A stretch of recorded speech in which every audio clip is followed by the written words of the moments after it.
Good morning students.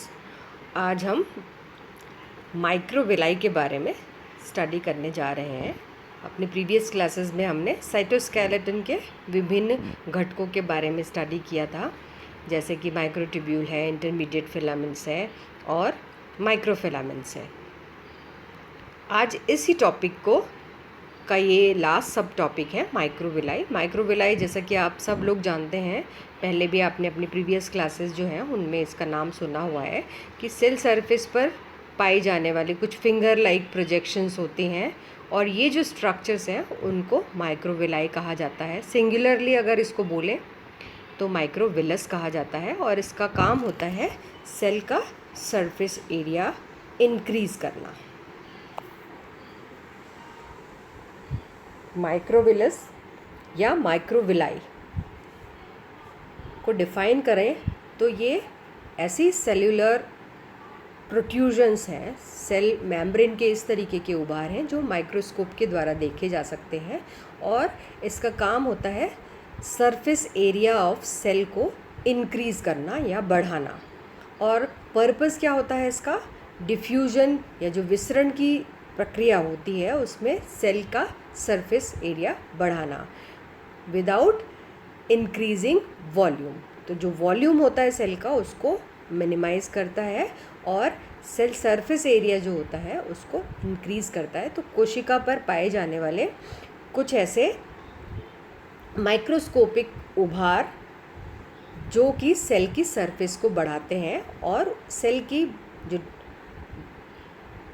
पारगम्यता है उसके लिए सरफेस एरिया ज़्यादा प्रोवाइड करते हैं, उनको हम कहते हैं माइक्रोविलाई।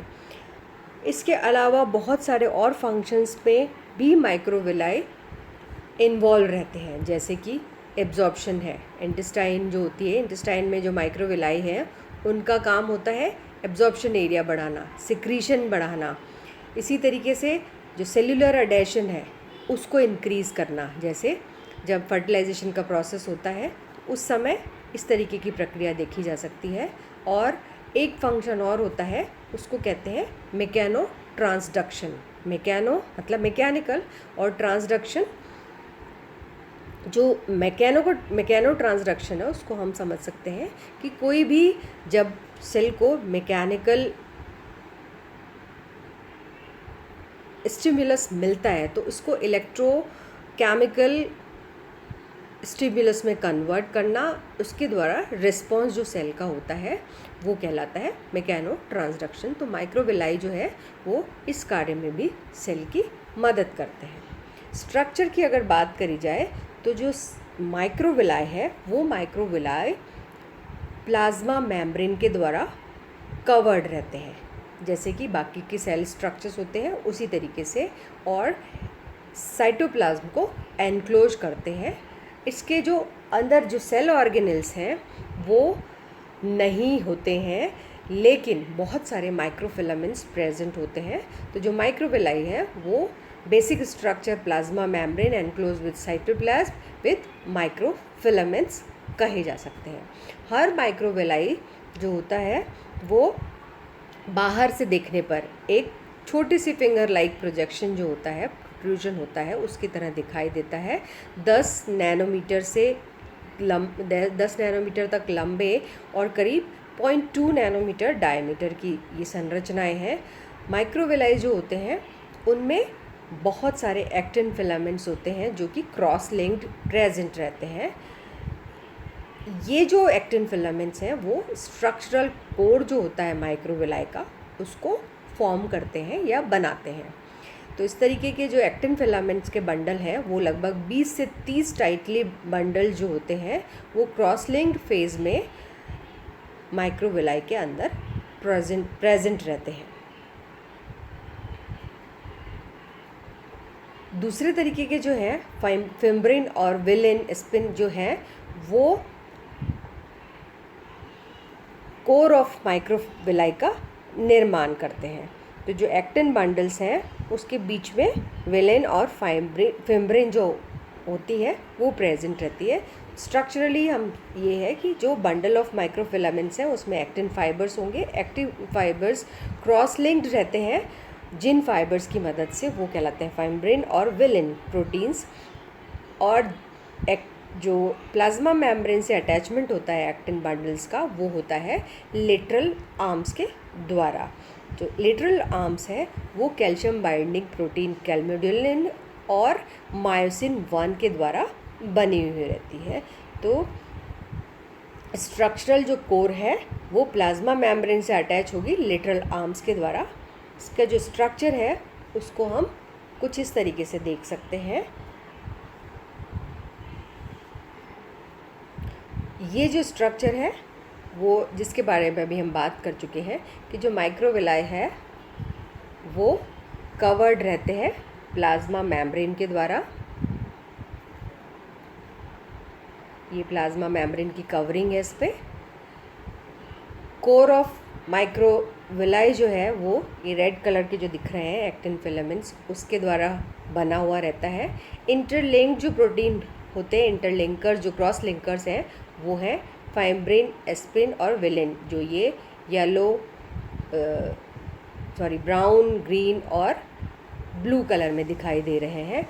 इसी तरीके से जो प्लाज्मा मेम्ब्रेन से इसका अटैचमेंट होता है, वहाँ पर जो प्रोटीन्स होते हैं वो हैं कैल्मोडुलिन और मायोसिन 1।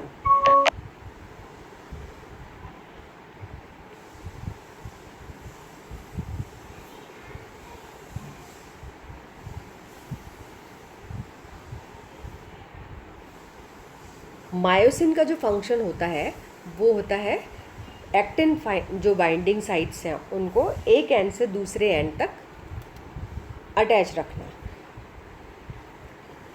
फिर से हम इसका ये स्ट्रक्चर देख रहे हैं। ये जो कैप प्रोटीन है, ये येलो कलर की जो दिखाई दे रही है, that is called cap protein.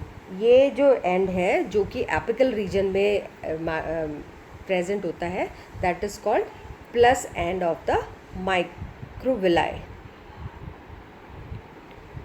Plus and जो होते हैं एक्टिन फिलामेंट्स के, वो टिप ऑफ द माइक्रोविलास पे प्रेजेंट होते हैं, जैसा कि हमने स्ट्रक्चर में देखा। और कैप जेड प्रोटीन से कैप्ड रहते हैं। माइनस एंड जो होता है, ऑपोजिट जो एंड है, बेसल एंड है, वो टर्मिनल वेब जैसा बना होता है, कॉम्प्लिकेटेड सेट ऑफ प्रोटीन्स जिसमें कि स्पेक्ट्रिन और मायोसिन 2 प्रेजेंट होते हैं। दो जो विलाई होते हैं उनके बीच का जो स्पेस होता है सेल सरफेस पर, उसको इंटर माइक्रोविलस स्पेस कहा जाता है। और ये जो इंटर माइक्रोविलस स्पेस है वो मायोसिन 2 की जो कॉन्ट्रैक्टाइल एक्टिविटी है उससे इंक्रीज़ होता है। मायोसिन 2 जो बेस पे प्रेजेंट है, ट्रोपोमायोसिन भी इंक्रीज़ करता है। और जब कॉन्ट्रैक्टाइल प्रोसेस, कॉन्ट्रैक्शन का जो प्रोसेस है वो सीज हो जाता है, रुक जाता है, तो ये डिक्रीज़ हो जाता है। ये फिर से जो स्ट्रक्चर है, अल्ट्रा स्ट्रक्चर ऑफ माइक्रोविलाई, वो दिख रहा है यहाँ पर। ये एपिकल एंड पे या शीर्ष पे देखा जा सकता है प्लस एंड, जो कि कैप प्रोटीन से बने हुए रहते हैं। और माइनस एंड जिसको हम टर्मिनल वेब कहते हैं, वो क्रॉस लिंक्ड और स्टेबलाइज होता है स्पेक्ट्रिन और मायोसिन 2 जैसी प्रोटीन्स के द्वारा। माइक्रोविलाई जो होते हैं वो प्लाज्मा मेम्ब्रेन सरफेस पर सेल एक्सटेंशन के रूप में प्रेजेंट होते हैं। इसका जो प्रोसीजर होता है, कार्यविधि होती है, कार्य करने का कैसे सारा फंक्शन होता है, उसके बारे में थोड़ा सा जानकारी प्राप्त करना चाहेंगे हम। कि एक्टिन फिलामेंट जो होते हैं साइटोसोल में प्रेजेंट, वो क्या होते हैं, सेल सरफेस पर बहुत ज़्यादा मात्रा में प्रेजेंट होते हैं। ये जो फिलामेंट्स हैं वो सेल की जो शेप है और प्लाज्मा मेम्ब्रेन की जो मूवमेंट है उसको डिटरमाइन करते हैं, ऐसा माना गया है। तो जो एक्टिन फाइबर्स का न्यूक्लिएशन होता है, जब भी कोई एक्सटर्नल स्टिमुलाई सेल को मिलता है, तो ये सेल को उसकी शेप चेंज करने में मदद करता है पर्टिकुलर सिचुएशन में।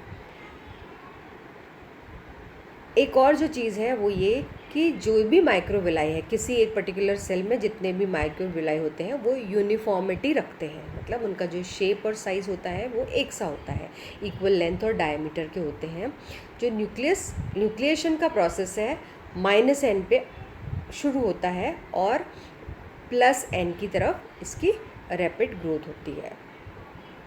लेंथ और कॉम्पोजिशन जो माइक्रोविलाई का होता है वो एक certain group of homogeneous cells जो होती हैं, एक ही तरीके की कोशिकाएं हैं, उनमें एक जैसा होता है। लेकिन फिर भी कभी कभी ऐसा देखा गया है कि different part of same organism जो होते हैं वहाँ पर ये वेरी करता है। जैसे माइक्रोविलाई जो होते हैं स्मॉल और लार्ज इंटेस्टाइन के माइस में जो प्रेजेंट होते हैं वो लेंथ और अमाउंट ऑफ सरफेस जो कोट कवरिंग है उसमें डिफ़र करते हैं।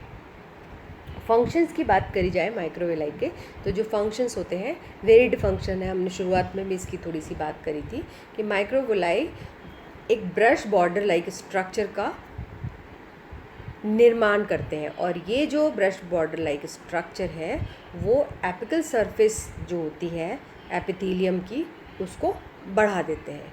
माइक्रोविलाई को प्लाज्मा सरफेस जो होती है एग्स की वहाँ पर भी देखा गया है, और ये जो एरिया, ये जो माइक्रोविलाई एग सरफेस पे प्रेजेंट होते हैं वो स्पर्म सेल को अडहेयर करने में, एंकर करने में सरफेस एरिया प्रोवाइड करते हैं इंक्रीज्ड, और उसी के द्वारा उसको पेनिट्रेशन में भी मदद करती है। जो एलोंगेटेड माइक्रोट्यूब्यूल्स की क्लस्टरिंग है स्पर्म सेल को अलाउ करती है फ्यूजन के लिए। एब्जॉर्प्शन जिन भी कोशिकाओं में होता है, जिन भी ऑर्गन्स में होता है, वहाँ पर सरफेस एरिया को जो इंक्रीज़ करने का काम है, जैसे कि इंटेस्टाइन है, वहाँ पर माइक्रोविलाई ये मुख्य भूमिका प्रदान करते हैं कोशिका को, उस ऑर्गन को। माइक्रोविलाई सेल सरफेस जो वाइट ब्लड सेल्स की है उसको बढ़ाने में भी मदद करते हैं, तो जो migration of white blood cells है उसको एड करते हैं। माइक्रोविलाई न्यूट्रिएंट एब्जॉर्प्शन जो होती है गैस्ट्रोइंटेस्टाइनल ट्रैक्ट में, उसके सरफेस एरिया के लिए भी बहुत इम्पॉर्टेंट होते हैं और सरफेस एरिया को बढ़ाते हैं, एब्जॉर्प्शन एरिया को बढ़ाते हैं। माइक्रोविलाई का जो ये एडिंग फंक्शन है कि कुछ इंटेस्टाइन में एब्जॉर्प्शन जहाँ हो रहा है फूड का, वहाँ पर ये बहुतायत से पाए जाते हैं। तो इसी वाइटल फंक्शन की वजह से, क्योंकि ये सरफेस एरिया ऑफ इंटेस्टाइन बढ़ा देते हैं, तो साथ में ये माइक्रोविलाई जो सरफेस माइक्रोविलर मेम्ब्रेन होती है उस पर कुछ विशेष प्रकार के एंजाइम्स भी होते हैं जो कि कॉम्प्लेक्स न्यूट्रिएंट्स को ब्रेक डाउन करके सिंपलर फॉर्म में कन्वर्ट करते हैं, ताकि वो जो सब्सटेंस है उनको इजीली एब्जॉर्ब कर लिया जाए। जैसे कि डाइजेस्टिंग कार्बोहाइड्रेट्स हैं, ग्लाइकोसाइडेजेस, वो हाई कॉन्सेंट्रेशन में प्रेजेंट होते हैं। तो इलेक्ट्रोलाइट जो माइक्रोविलाई हैं वहाँ पर ग्लाइकोसाइडेज एंजाइम की बहुतायत से जो कार्बोहाइड्रेट है वो डाइजेशन की प्रक्रिया में चला जाता है। डाइजेस्टिव एंजाइम्स का जो वॉल्यूम है वो भी इस तरीके से ये बढ़ाने का काम करते हैं। Thank you.